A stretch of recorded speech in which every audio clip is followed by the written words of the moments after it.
সৰকাৰ গঠন কৰাৰ লগে লগে সকলো ধৰণৰ উচ্ছেদৰ জাননী সব কেঞ্চেল কৰাই দিম ৰাইজ, চিন্তা কৰিব নালাগে।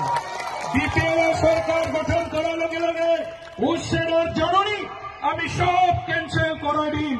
থাৰ্ড গ্ৰেড ফোৰ্থ গ্ৰেডৰ চাকৰি দিব পৰা ক্ষমতা প্ৰমোদ বড়ো সৰকাৰে ধ্বংস কৰি পেলালে।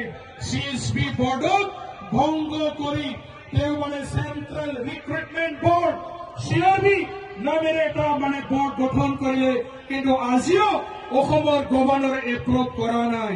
ইয়াৰ কাৰণে প্ৰমোদ বড়ো ডাঙৰীয়াই থাৰ্ড গ্ৰেড ফোৰ্থ গ্ৰেডৰ চাকৰি দিব পৰা যি ক্ষমতা আছিলে আমার BTC সরকারক প্রমোদ বড়ো সরকারে ধ্বংস করে দিলে।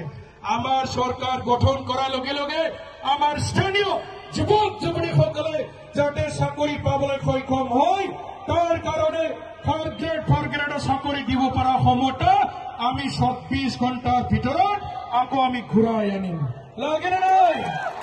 লাগিবই না নহয়?